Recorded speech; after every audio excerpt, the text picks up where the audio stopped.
मित्रों, આપણે યુનિટ 1 છે એ પૂર્ણ કર્યું। હવે આજે આપણે યુનિટ 2 છે એની આપણે શરૂઆત કરવા જઈ રહ્યા છીએ। એના સૌપ્રથમ આપણે સ્પેલિંગની વાત કરશું। સ્પેલિંગ આપણે બધા જાણીએ છીએ કે માત્ર આપણે અર્થ ઉચ્ચારણને ધ્યાનમાં રાખવાનું છે એટલું પૂરતું નથી, એના ફોર્મેશનને પણ આપણે ધ્યાનમાં રાખવાનું છે। અને તમારે પણ નોટમાં 2 વખત લખીને કમ્પ્લીટ તૈયાર કરવાના છે। તો આપણે યુનિટ 2 ની આપણે વાત કરીએ, સ્પેલિંગની વાત કરીએ તો ડેન્ટિસ્ટ આપણે જાણીએ છીએ ડેન્ટિસ્ટ એ દાંતના ડૉક્ટરને આપણે ડેન્ટિસ્ટ કહીએ છીએ। આ ડૉક્ટર હુ ટ્રીટ્સ ટીથ પ્રોબ્લેમ્સ, ડૉક્ટર જે દાંતની સમસ્યાની સારવાર કરે એને આપણે ડેન્ટિસ્ટ કહીએ। ત્યારબાદ અનબેરેબલ, અનબેરેબલ એટલે અસહ્ય। આ એડજેક્ટિવ છે કે દાંતનો દુખાવો છે એને બહુ અસહ્ય થાય છે। અનબેરેબલ એટલે અસહ્ય, સહન ન કરી શકાય તેવું। પછી સિવિયર, સિવિયર એટલે સખત, આ પણ એડજેક્ટિવ છે। સિવિયર પેન જેને કહેવાય, સખત દુખાવો, તો આપણે એને સિવિયર પેન કહીએ, સખત। પછી ડ્યુ ટુ એટલે ના લીધે, ના કારણે, આ એના સંદર્ભમાં વપરાય છે ડ્યુ ટુ। ઘણી વખત આપણે કારણ દર્શાવવા માટે ડ્યુ ટુનો ઉપયોગ કરીએ છીએ, જેમ બીકોઝનો ઉપયોગ કરીએ છીએ એમ ડ્યુ ટુનો પણ ઉપયોગ કરીએ છીએ। એટલે આ શબ્દ આપણે ખાસ ધ્યાનમાં રાખવાનો છે। ઘણી વખત આનું વાક્ય આવેલું હોય તો આપણે પ્રશ્ન છે એ WH ક્વેશ્ચનમાં વાયથી પ્રશ્ન પણ આવી શકે, એટલે એના બાબતમાં પણ આપણે ધ્યાનમાં રાખવાનું છે। અંડરલાઇન પાર્ટ્સનો પ્રશ્ન જ્યારે આવે ત્યારે ડ્યુ ટુનું કોઈ વાક્ય હોય તો એ વાયથી પણ પ્રશ્ન બની શકે એમ। પછી ટેરિબલ એટલે અસહ્ય, ભયાનક, અસહ્ય એમ એના સંદર્ભમાં છે અહીંયા ટેરિબલ પેઇનના અર્થમાં, તો આ પણ એડજેક્ટિવ છે। અલોન એટલે એકલા। પછી ટૂથેજ એટલે દાંતનો દુખાવો, પેઇન ઓફ ટીથ, અહીંયા અમુક ઇંગ્લિશ શબ્દ આપ્યા છે એને પણ આપણે થોડું ધ્યાનમાં રાખવાનું છે। તો ટૂથેજ એ દાંતનો દુખાવો, તો એ નાઉન છે। પછી અહીંયા આવે છે કમ્પિટેન્ટ, કમ્પિટન્ટ એટલે કુશળ, આ એડજેક્ટિવ છે। કેપેબલ, ક્લેવર એના સંદર્ભમાં આવે, કમ્પિટેન્ટ એટલે કુશળ અને કેપેબલ એટલે સક્ષમ એના સંદર્ભમાં છે। સમાનાર્થી શબ્દ પણ જેટલા આપણા ધ્યાનમાં આવે એટલે આપણે ધ્યાનમાં રાખીએ તો એ શબ્દ ભંડોળ આપણું વધે, તો આપણું ઇંગ્લિશનું નોલેજ વધે, એ આપણે કામ જ આવવાનું છે। પછી સ્પોટ એટલે ડાઘ, આપણે પહેલાં જે ચિત્તાસ ટીયર છે એનામાં પણ આ સ્પેલિંગ આવી ગયો છે, ડોટ, બરાબર, નાઉન છે। કેવિટી એટલે પોલાણ, દાંતમાં ઘણી વખત સડો થાય પછી એ ધીમે ધીમે અંદર પોલાણ થઈ જાય, એને ઇંગ્લિશમાં કેવિટી કહેવાય। હોલો, હોલો એટલે પોલાણ એમ, તો અહીંયા કેવિટી એટલે પોલાણ, આ નાઉન છે। પ્રિસ્ક્રાઇબ એટલે સૂચવવું, સજેસ્ટ, ઓમ એક્ઝેક્ટ વર્ડ છે।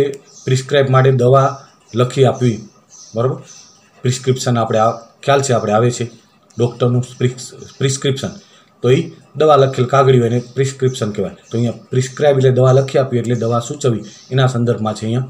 તો અહીંયા પ્રિસ્ક્રાઇબ એટલે સૂચવવું, સજેસ્ટ એટલે પણ સૂચવવું થાય। આ આપણે ખબર છે ક્રિયા દર્શાવે છે એટલે વર્બ છે, અને વર્બ હોય એટલે આપણે એના ભૂતકાળ ભૂતકૃતના રૂપની આપણે આ નિયમિત રૂપ છે એટલે ખ્યાલ આવી જાય, ડી લાગશે માત્ર। ટ્વાઇસ એટલે 2 વખત, વન્સ ને ટ્વાઇસના બધા એડવર્બ કહેવાય।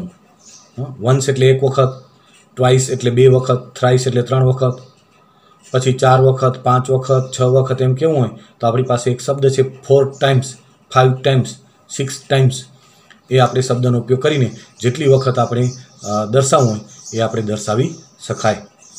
પછી ડિક્ટેટ એટલે બોલીને લખાવું, એના ઉપરથી આપણે ખબર ડિક્ટેશન નાઉન બને એનું, આ ડિક્ટેટ વર્બ છે, ક્રિયાપદ છે, અને ડિક્ટેશન એનું નાઉન બને। ત્યારબાદ સબસાઇડ, સબસાઇડ એટલે ઓછું કરવું, ડિક્રીઝ એટલે પણ ઘટાડવું, ઓછું કરવું, રિડ્યુસ એટલે ઘટાડવું, ઓછું કરવું। જેટલા શબ્દ સમાનાર્થી ઇંગ્લિશમાં યાદ રહે એટલું તમારા માટે સારું છે, કારણ કે 10મા ધોરણમાં એક સિમિલર વર્ડ્સનો પ્રશ્ન આવે છે તો ત્યારે પણ આપણે કામ આવે। સબસાઇડ એટલે ઓછું કરવું, બરાબર, આ વર્બ છે। ડિક્રીઝ એટલે વર્બ, રિડ્યુસ એટલે વર્બ।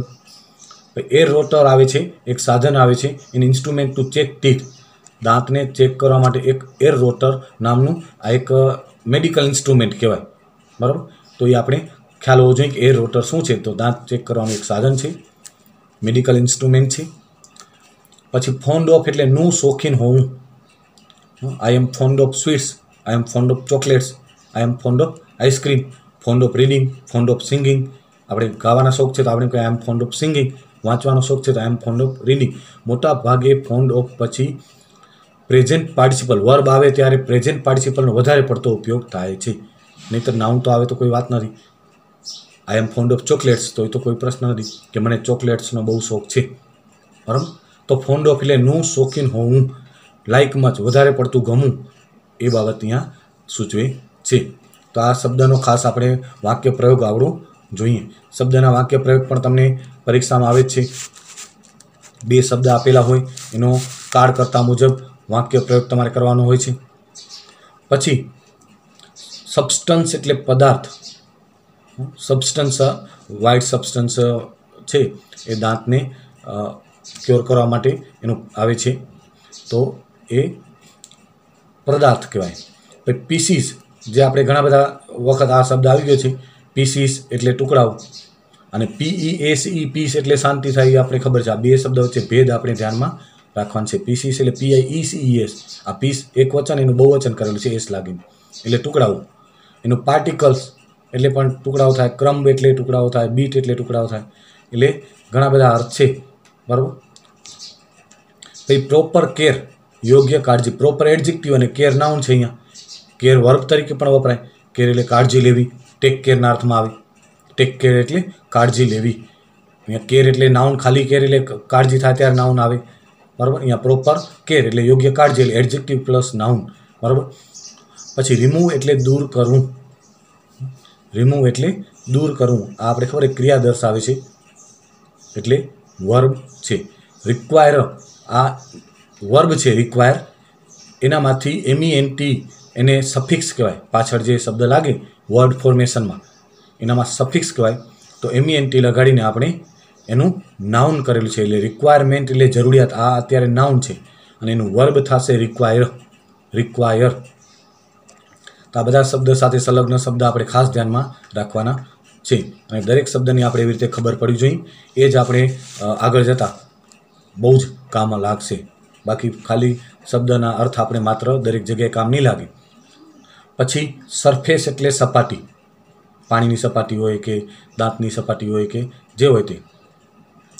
તો અહીંયા નાઉન છે. આ ડિસ્ટ્રોય એટલે નાશ કરવો.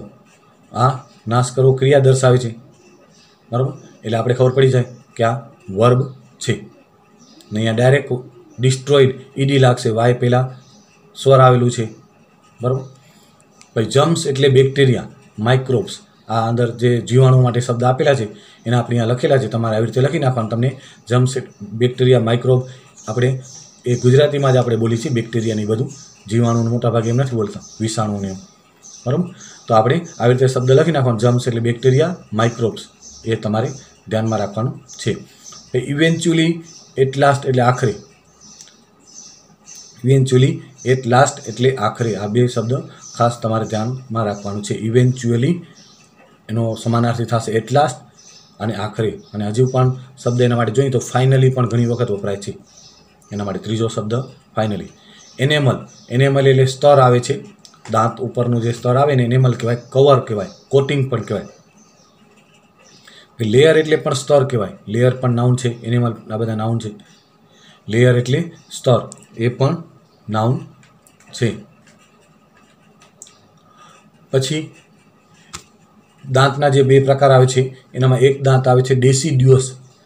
ડેસિડ્યુઅસ એટલે દૂધિયા દાંત આપણે જેને કહીએ છીએ, જે ટેમ્પરરી કહેવાય ને પરમાનન્ટ ન કહેવાય. શરૂઆતના સમયમાં 10 વર્ષ સુધી મોટા ભાગે આપણે દાંત આવે એ ટેમ્પરરી હોય, એક વખત પડી જાય અને પછી એ પરમાનન્ટ દાંત આવે. તો ડેસિડ્યુઅસ ટીથ છે એ ટેમ્પરરી ફંક્શન વર્ક કહેવાય. ડેસિડ્યુઅસ એટલે પરમાનન્ટ નથી, દૂધિયા દાંત કહેવાય. ઇન્સાઇઝર આવે છે. તો દાંતના જે પ્રકાર આવે છે એનામાં ઇન્સાઇઝર, તમારા ટેક્સ્ટ બુક તમે ખોલશો તો તમને આખું એક ડેન્ચર જોવા મળશે. તો એનામાં આખું આપેલું છે કે ઇન્સાઇઝર એટલે શાર્પ ટીથ, એકદમ તીક્ષ્ણ દાંત જે કટકા કરવા માટે, ખોરાકને કટકા કરવા માટે શરૂઆતમાં આપણે ઉપયોગ કરીએ છીએ એને ઇન્સાઇઝર કહેવાય. એટલે શાર્પ ટીથ ફોર કટિંગ કહેવાય એને. કટ કરવા માટે તીક્ષ્ણ દાંત જે આવે છે પછી કેનાઇન એટલે પોઇન્ટેડ ટીથ. કેનાઇન પણ દાંતનો એક પ્રકાર જ છે. ઇન્સાઇઝર્સ, કેનાઇન, મોલર, પ્રી મોલર, આ 4 પ્રકારના આપણા જે ડેન્ચર છે દાંતનું ચોકઠું, એમાં 4 પ્રકારના દાંત આવે છે. 32 દાંતની રીતે આપણે 4 પ્રકાર એના ગણી શકાય. જ્યારે પાઠ આપણે શીખશું ત્યારે પણ તમને એ ખ્યાલ આવશે કે કયા કયા દાંત છે.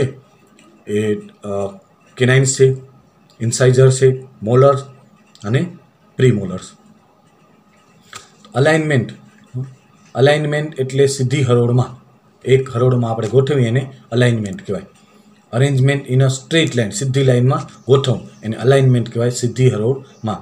દાંત છે તમને ખબર છે, જ્યારે વાંકા ચૂકા થઈ જાય ત્યારે આપણે એને સીધી લાઇનમાં કરવા માટે એક ટ્રીટમેન્ટ આવે છે, બ્રેસીસથી બાંધીને, આપણે બધા જાણીએ છીએ, બરાબર. તો એ શા માટે દાંતને એલાઇનમેન્ટ એટલે યોગ્ય હરોળમાં ગોઠવવા માટેની જેને કહેવાય એ ટ્રીટમેન્ટ છે. પછી પ્રોબ એક સાધન આવે છે, થિન મેટલ ઇન્સ્ટ્રુમેન્ટ કહેવાય, યુઝડ બાય ડેન્ટિસ્ટ. આપણે એક મેડિકલ ઇન્સ્ટ્રુમેન્ટ છે ડેન્ટિસ્ટ માટેનું probe, thin metal instrument used by dentist. Consult એટલે સંપર્ક કરવો, આ આપણે ખબર ક્રિયા દર્શાવે છે એટલે વર્બ છે. સજેસ્ટ એટલે સૂચવવું, આની પહેલાં પણ આવી ગયું પ્રિસ્ક્રાઇબના સંદર્ભમાં. સજેશન એનું નાઉન થાય, આ વર્બ છે અત્યારે. ગ્રોથ, ગ્રોનું નાઉન છે. આ ગ્રો એટલે વિકસવું, વિકાસ કરવું, એના ઉપરથી ગ્રોથ એનું નાઉન બનેલું છે એટલે ગ્રોથ એટલે વિકાસ. આ એનું નાઉન છે ગ્રોનું. પછી એમ્બેરેસ એટલે શરમ અનુભવી, આ નવો શબ્દ છે, ખાસ ધ્યાન રાખજો. ઘણા વ્યક્તિના દાંત બહુ વાંકા ચૂકા હોય તો એ જાહેર જગ્યામાં, પબ્લિક પ્લેસમાં બધા વચ્ચે એ શરમ અનુભવે, એના માટે આ શબ્દ છે એમ્બેરેસ એટલે એ શરમ અનુભવે છે એના સંદર્ભમાં. પછી ડિફોર્મિટી એટલે ખામી, ડિફોર્મિટી એટલે ખામી. ત્યાર પછી આપણે આ પાઠના છે ખાસ જે વર્ક ફોર્મ આવે છે એ આપણે લીધા છે. જેટલા બને એટલા શક્ય બને એટલા નવા આપણે શોધવાના પ્રયત્ન કર્યા છે, અને જૂના પણ એનામાં થોડાક રિપીટ થાય છે, એ પણ આપણે થોડાક રિપીટ કર્યા છે. તો એ પણ 2 વખત તમારે લખીને તૈયાર કરવાનું છે, કારણ કે આપણે કોઈ પણ વાક્ય કારકર્તા મુજબ કોઈ પ્રશ્નના જવાબ આપવા હશે ત્યારે આપણો પાસે આ વર્ક ફોર્મ છે એ બહુ જ મહત્ત્વના હોય છે. તો આપણે આની આપણે બહુ સમજૂતીની જરૂર ન હોય. ટેલ, ટોલ્ડ, ટોલ્ડ, ટેલનું ભૂતકાળ ભૂતકૃદન, ટોલ્ડ થશે eat, ate, eaten, sleep, slept, slept, stick, stuck, stuck, stick એટલે ચોંટી જવું, સ્ટક એનું ભૂતકાળ અને ભૂતકૃદન. દાંતમાં જે ઘણી વખત ઘણા બધા જે છે એ ખાદ્ય પદાર્થ ચોંટી જાય છે અને પછી લાંબો સમય સુધી એ જો રહી જાય વ્યવસ્થિત પ્રોપર 2 ટાઈમ રાતના સૂતા પહેલાં અને સવારના ઉઠીને બ્રશ ન થાય અને લાંબો સમય સુધી જો એ ખોરાકનો ભાગ સ્ટક એટલે ચોંટીને પડ્યા હોય તો ધીમે ધીમે સડી જાય, એનામાં બેક્ટેરિયા થઈને દાંત આખો સડી જાય. પછી લીડ એટલે દોરવણી આપી, એનું ભૂતકાળ લેડ અને ભૂતકૃદન પણ લેડ. શેડના 3 રૂપ સરખા થશે, શેડ, શેડ, શેડ. ઘણા બધા ક્રિયાપદના રૂપો એવા છે 3 રૂપ સરખા, ઘણા બધા આવી ગયા છે, પૂટ ને શર્ટ ને બધા, શેટ, પૂટ, શર્ટ, બરાબર. એના 3 રૂપ સરખા હોય છે. પછી થિંકનું થોટ, થોટ, થિંક એટલે વિચારવું, થોટ એનું ભૂતકાળ, થોટ એનું ભૂતકૃદન, અને થોટ એટલે વિચાર. થિંકનું નાઉન પણ એ જ થાય, થિંકનું નાઉન થોટ, થોટ એટલે વિચાર પણ થાય અને થિંકનું ભૂતકાળ ભૂતકૃદન પણ થાય.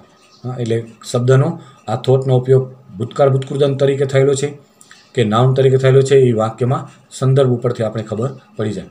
સી, સો, સીન, સી એટલે જોવું, સો જોયું, અને સીન આ SAW સો એટલે કરવત પણ થાય, લાકડા કાપવાની, એટલે એ પણ ધ્યાન રાખવું પડે કે એના સંદર્ભમાં ક્યાંય નથી આવ્યું. ભાઈ ગેટ, ગોટ, ગોટ એ પણ આવી ગયું છે.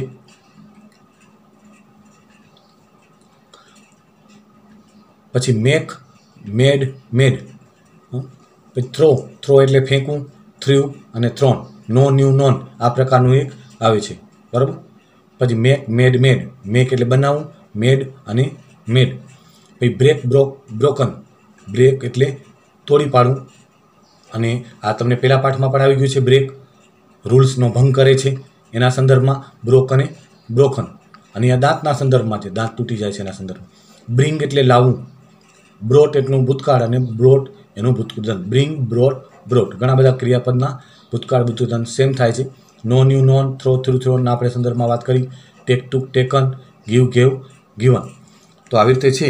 અહીંયા આપણું પેલું યુનિટ છે એ સમાપ્ત થાય છે. આપણે આના પછીના ભાગમાં આપણે યુનિટ એક્સપ્લેનેશનમાં મળશું. તમે શબ્દ સારી રીતે તૈયાર કરશો એવી આશા રાખું છું. Thank you. Good bye.